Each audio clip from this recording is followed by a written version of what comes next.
God, you cut straight to it, didn't you? You kind of You've had your warm up.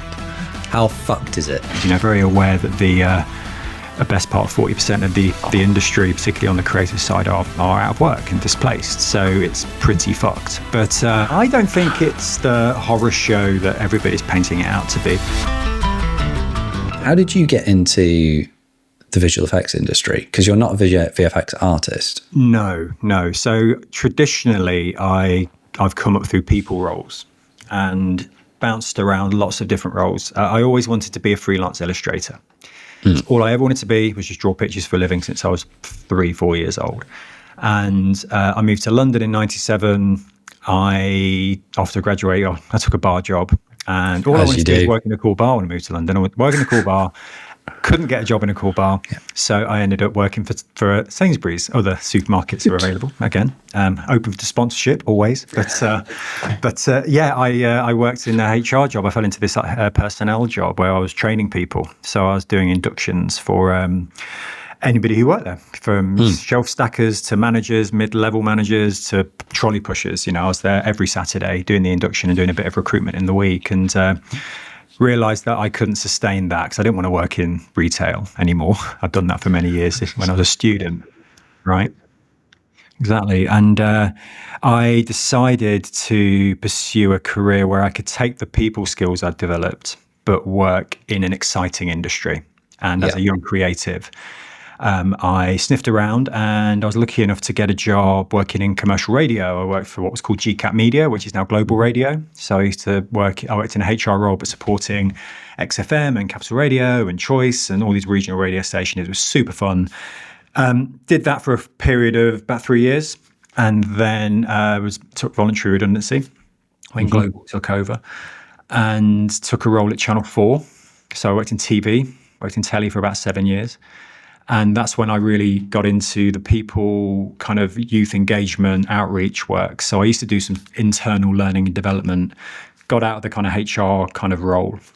Yeah. I'd had enough of that. And started working in the 4 Talent team, which was awesome. And it was going out on these inspiration days. You'd go to Bristol or you'd go to Sunderland and you'd go very glamorous, all over the country. And we would talk about careers in TV and production, and it was wonderful. And I worked with a really cool team there. And I just got the bug for youth outreach and opportunity creation, I guess. Played a big part in the apprenticeship program launching at Channel 4. And I guess more importantly, and probably speaks to our conversation now, is I was involved in the first Paralympics that Channel 4 broadcast when they took it from the BBC, or won it from the BBC. And they had a big splash about Paralympians and diversity, and Channel 4 being Channel 4 and its public service remit. It was amazing. The campaign was incredible. It was the whole Superhumans campaign at the time. So loved it at Channel 4, but again, got kind of in a comfort zone, and I was approached by a recruiter, to your question, Dom. Yeah. And a lady called Rose, who, I don't know if she's listening. Hello, Rose. Don't know if she will. But Rose Recruitment, she's a bit of a legend. And she said there's this role at The Mill, a visual effects studio. And I was like, who? I've never heard of The Mill. Wasn't really aware of the VFX industry necessarily. And I looked on the website. I remember this amazing commercial they were working on at the time, which was for IKEA. And it was garden gnomes protecting their garden from all the IKEA purchases. And it was brilliant. It was so good. And I interviewed for that, and the rest is history. So that's how I got into visual effects, just by exploring an opportunity. And what's the industry like right now? What's the industry like right now? God, you cut straight to it, didn't you? You kind of You've had your warm up. How fucked is it? The industry is, I don't think it's the horror show that everybody's painting it out to be. There are some challenges, and we saw the fall of Technicolor and Jellyfish and Axis and some incredible studios, and very aware that the best part of 40% of the industry, particularly on the creative side, are out of work and displaced. So it's pretty fucked. But in terms of the outlook, I certainly see the work being done. I certainly see shows in the building. I'm quite excited to see all of these new boutique studios kind of rising from the ashes of the Technicolor situation. And I think it's potentially quite an exciting time for the industry. personally. I don't work in the kind of inner sanctum of where these big conversations happen, but I do think we're turning a bit of a corner. I think we're through the worst of it, he says naively. But touch wood. Yeah, right. But I certainly feel that there will always be an industry.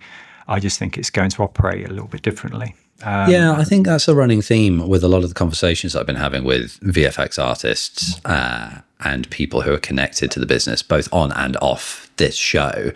There's a sense of the VFX industry was or is at a place to service the demand from a few years ago, and with the technology from a few years ago. Yeah. But things are changing, and there's a lot of doom and gloom around the idea of AI, the anti-CGI backlash, and the state of commissioning and how much work there is or isn't at the moment.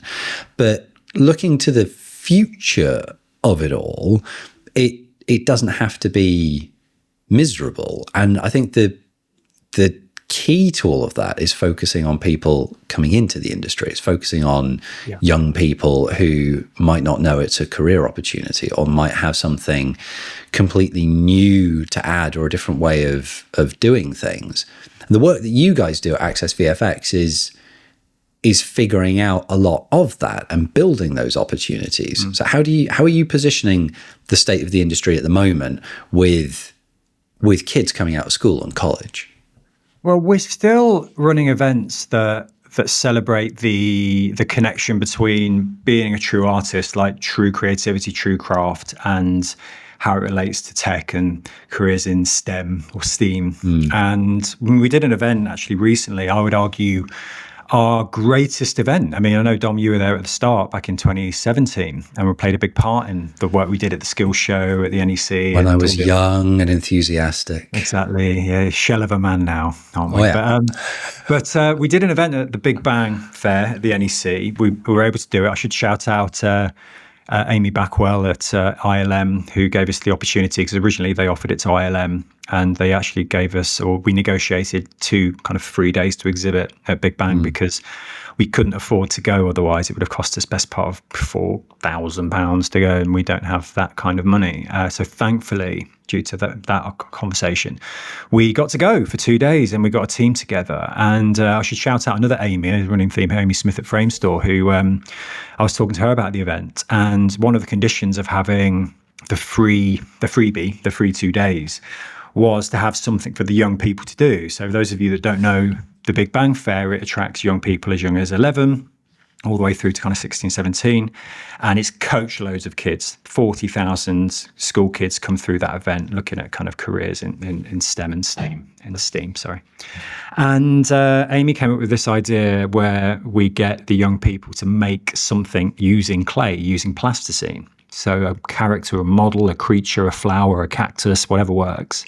And then if with the right partnerships, move them over to a Wacom tablet and perhaps create or recreate that model using software, using digital tools, and then hopefully create a light bulb moment where they get to see the connection to a career. And we're there to talk about careers in visual effects, and we get the screen skills map out, and we point them towards relevant careers. And they get to speak to modelers, they get to speak to CFX artists at the event. And it was incredible. And even though we're kind of talking about the industry in flux and artificial intelligence and all of its kind of moves and shakes, the thing that really took me, and it was kind of after the event, post-event, we'd spoken to so many teachers, educators and children, and not one conversation centered around AI. There was no concerns about, is it going to take our jobs? Is it going to replace the industry? Blah, blah, blah, blah, blah. And what I was taken by even more was just watching these kids just making things with their hands and taking joy and satisfaction from the experience. And not just the experience of making a thing and going, wow, look at what I made, but working with their friends and going, what do you think? And laughing and taking joy in the experience. And I don't think you will ever replace that. And I know a lot of people are banging the drum against artificial intelligence, and I'm certainly not one of those people, right? Like, ChatGPT is my homeboy. Like my productivity is through the roof with Google, Gemini, and ChatGPT for kind of emailing and reporting and all of that kind of boring stuff. But when it comes to art and craft and creation, it was a real like metaphor for me. It was a moment, not just in terms of the creation of what they were doing, but the mindfulness that was happening as well. Because you've done these events before, right, with Access VFX, is you go to the NEC or the London Excel Centre and it's chaotic and there's kids running around, it's noisy and it's crazy. And these young people almost saw this as a mindful oasis of calm where they just sat down and they just made things. And it's like they forgot about all the madness that was happening around them, because there's a lot of whiz-bang kind of experimental kind of cool shit happening. There's something meditative about just sitting down and making. Yeah. And I just thought it makes me a little bit angry that AI just rolls into town and you're able to just pop in a well-crafted prompt and it creates, I don't know, the Harry Potter cast at a 90s rave. And, you know, how kind of just soulless and talentless and lazy, and where's the satisfaction? Where's the, I made this? And you know, and you can translate that to artists working in the building here at Framestore. You know, yes, it's hard work. Yes, you're working on these shows forever, but the satisfaction you get when you see your name on the credits, or you go and watch How to Train Your Dragon or Wicked or these amazing shows, and you can talk to the collaboration, the work, the feedback, the back and forth with the team. And I think I'm talking about extreme ends of AI, of course, like lazy prompts, but going back to what we talk about with kids and the next generation, it's almost kind of like celebrating that first, because I think they will be the disruptors going into industry in the next 5-10 years, who will roll up and go, what is all this AI slop kind of shit you're working with? Let's start to bring back something a bit more punk rock and different and just exciting again, because it's an ocean of just banal content I see on socials and even on TV. And TV, it's just, there's so much junk. And you can sniff it out, right? You can sniff it out. I mean, I'll say this a lot during this episode. I've never positioned myself as a thought leader in any space, but you can see it, you can sniff it out. And then there's just all these kind of, because I obviously roll in a lot of learning development people circles. So there's all kinds of training providers that I'm connected to, and they're just posting these images. They're clearly, like the Studio Ghibli thing that people got into. And it's like, I'm desperate to type a comment, but then I'll be accused of being some kind of troll. So I don't want to go there. Yeah, but I try and avoid that. No, I stay out of it. But I still think, and as I mentioned earlier, where I've wanted to be as a kid was a freelance illustrator, and I still sketch, and I still have my Instagram page, which I won't plug on this podcast. But just have. Right. Thank you. Look it up. But yeah, I just think that don't take that. I don't think that will ever diminish. But I think that spark of creation is something that is not going to be taken away by AI. And that you're right about the satisfaction side of things. Typing a prompt and seeing something spat out the other end is not a satisfying experience. You might look at the result if it's generative imagery and say, cool. But then, I mean, we won't get into all the details of, you can't edit that picture, you can't art direct it, you can't then create another version. Where's the other angle? Have you got an over the shoulder of the person who's been talking? All of that stuff. It's because we could wax lyrical about it for a long, long time, and it's been done. People have spoken about it. But the satisfaction part of it is really important. That idea that kids, particularly school leavers, but still artists and adults now, might be amazed that something like that can be generated or created so quickly, but then you forget. It doesn't leave a lasting impression on you. There is no soul to it. There is no reason for it to be. And the idea that you guys have been getting young people together in an environment and buying all of Birmingham's plasticine, Birmingham. Remarkable. Yeah, you Barbie'd Birmingham's supply of plasticine. As well. I know they're running low. yeah, there's a crisis in plasticine, apparently. I know.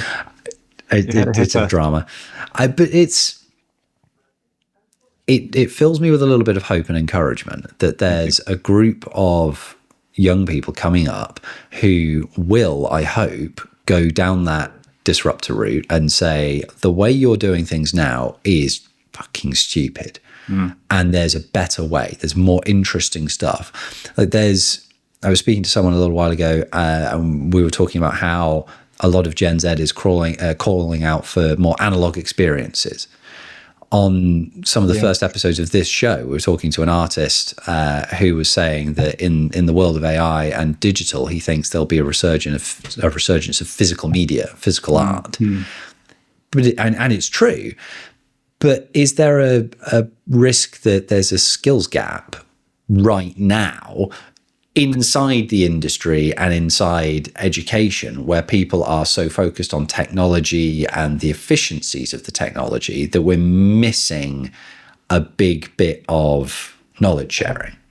Yeah. Well, I think the one thing I'm most concerned about, and what we do push, actually, the second part of the question around what we're encouraging young people to do is through the mentoring program and the celebration of the human skills and the people skills and the collaboration. Because I think AI is making us a bit lazy with communication and comms. And I think we're sometimes forgetting. I mean, I read something this morning about essays and dissertations and people using AI tools, and then they just don't remember what they wrote. So that kind of skill of recalling something we wrote or something we invested in is going as well.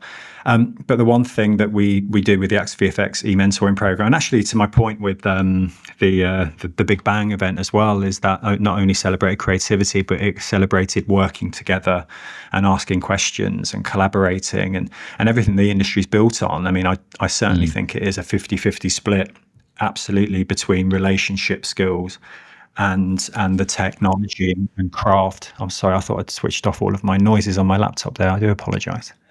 I didn't hear a thing. Did you not? Good.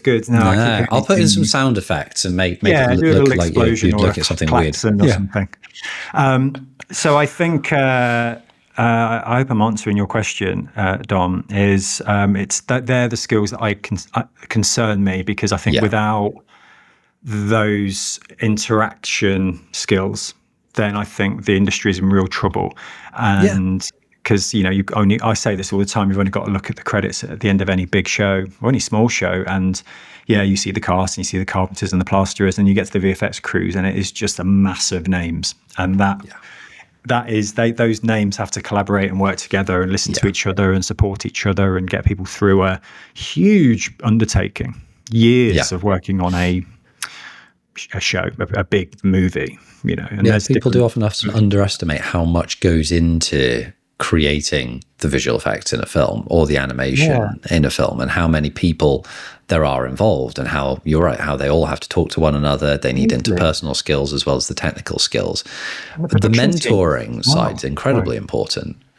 There's a really organic way in that kind of concept where people can learn and upskill.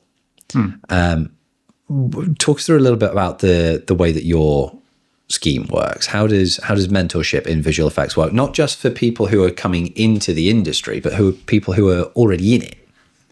I mean, there's so many ways into the Axis VFX mentoring program, and I genuinely believe that there's not a mentoring program like it. And I'm open to challenges on that, because it is not time bound, it's free, and it is the strength of the two people involved in that match. Now, historically, when we launched in 2017, we set it up as a youth mentoring program. So young people could sign up, and there would be mentors in industry who could be their e-mentor. And it works on an e-mentoring platform. So you're not meeting them for a coffee. You're not even going on a call like we are now. You are typing in a question.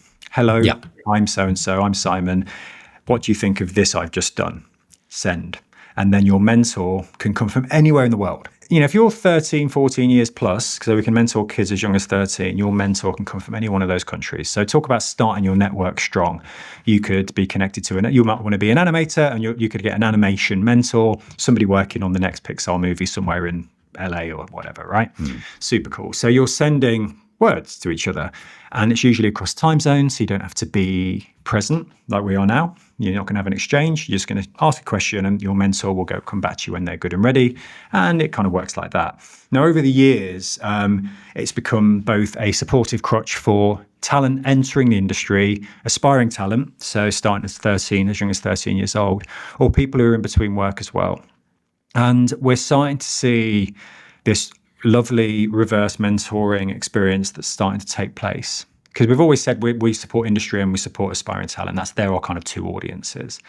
And what's quite exciting about it is I often call it kind of like a leadership boot camp. Like mentoring is giving people guidance, setting them goals, giving and receiving feedback, demonstrating empathy, making time for somebody, being a bit selfless. And that is the strength of any great leader or any great manager. I'd like to work for that person, right? Yeah. So, and I do as well. That's not me ranting. Oh, that could have been awkward. Careful. But yeah, if for somebody who's coming up, maybe a mid-level artist, maybe a junior artist, producer, maybe working in technology pipeline, what a great opportunity to flex those skills. So it's not just about mentoring a young person. I absolutely believe in cross-generational mentoring, collaboration. I think it's such an old myth that the older the person makes them the more wise and sage and can give you, they can change your career. Absolutely not. I think there's so much you can learn from different generations on both sides. I think it's a great platform for that as well. One of the drums I've been banging recently is encouraging more mentors to sign up, but not just senior people, but people who are straight out of university, people who have just secured their first role, people who are looking for work, people who are desperately trying to find work. You only need to be, I think you mentioned this to me the other day, Dom, you only have to be like one step ahead of the person you're mentoring. You don't have to be 25, 30 years their senior, winning Oscars left, right, and center. You can just be somebody who cares enough to give back. And we need more people like that. Because again, I'll bang the drum, is we have like 50 plus young people. I always have to catch myself, people, not just young people, who are waiting for a match because we don't have enough mentors. It's very easy. We've got an event tonight and we'll talk about the mentoring program, but that's to a open door of people trying to get into industry. We need more people in industry or in between jobs, whether you're freelancing, you're currently out of work. Why not use that time, not just to look for work, of course, but to flex your muscles and become an Access VFX mentor and pop it on your LinkedIn profile as well. It will speak volumes to that. So it's become more than just a youth mentoring scheme.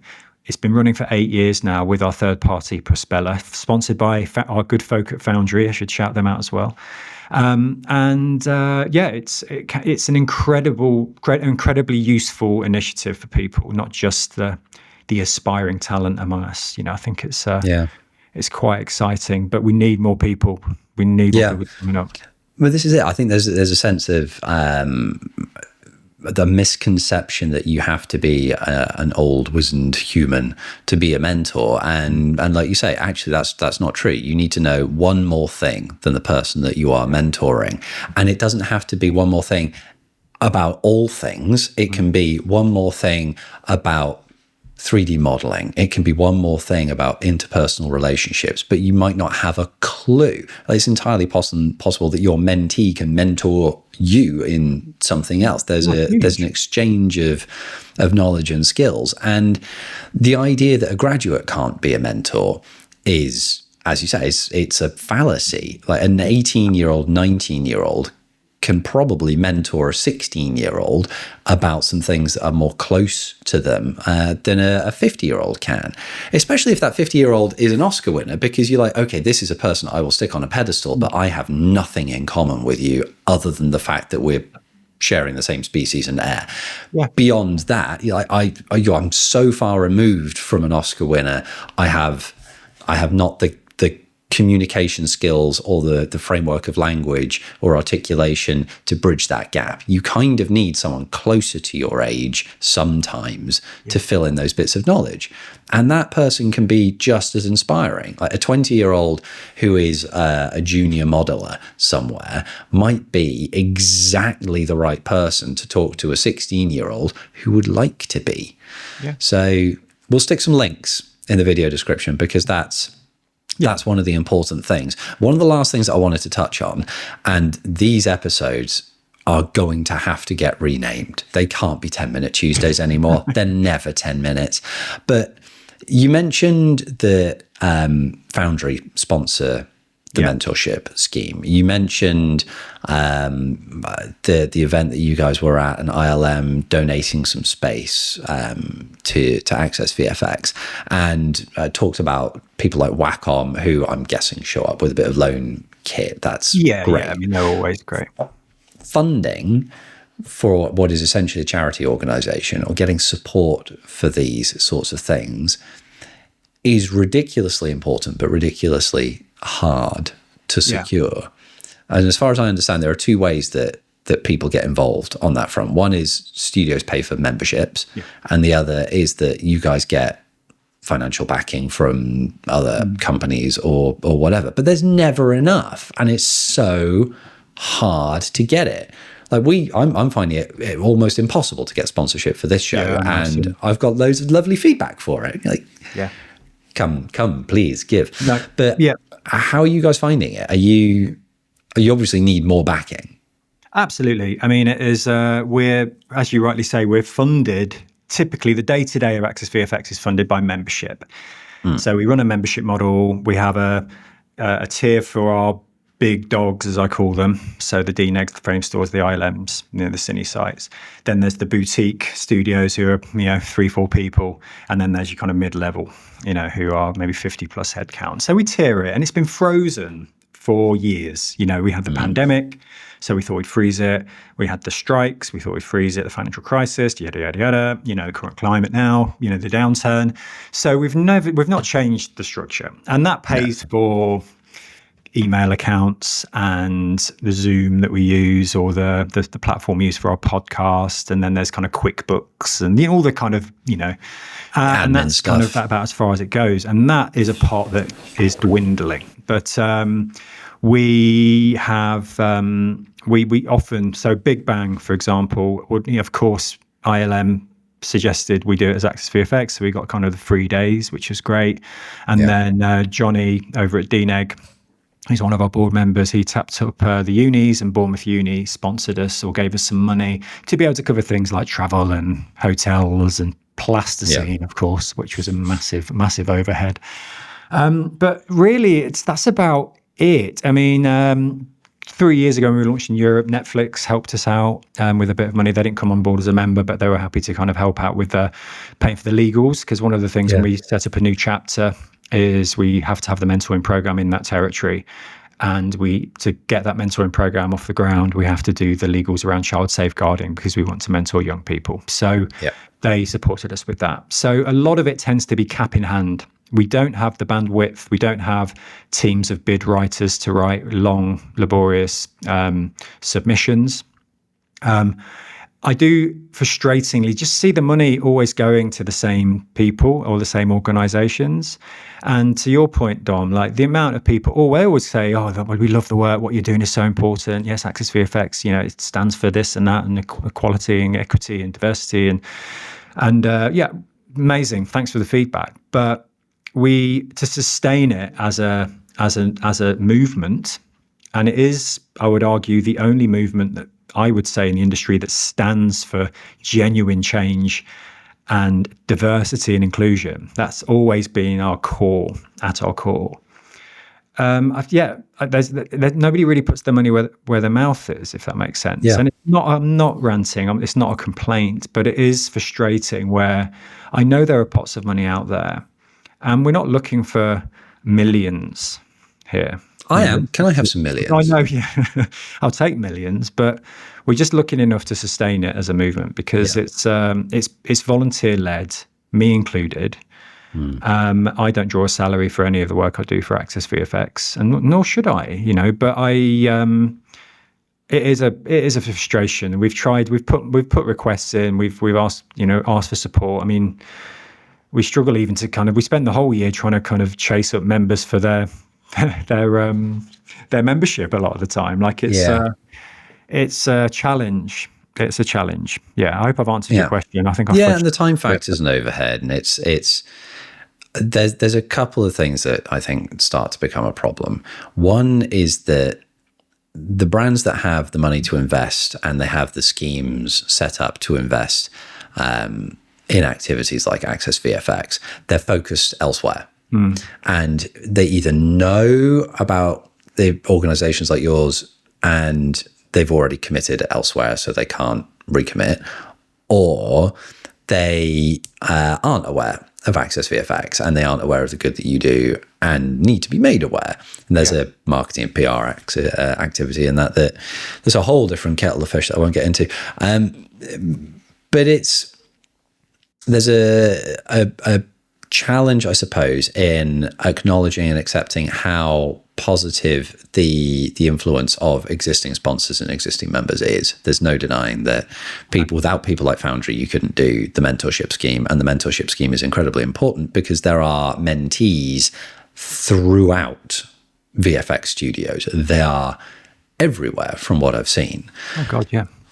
But it's encouraging other brands to get involved. So without plugging it too dramatically, maybe there's a resource that we can stick in the description of the video. And if there are brands watching this who would like to get involved, then there's somewhere for them to go. I think 12 Noon Films, which is the production company behind this show, would like to get involved. So we'll talk after this as well. And we'll do that because it's important. So onwards and upwards. Absolutely. Thank you.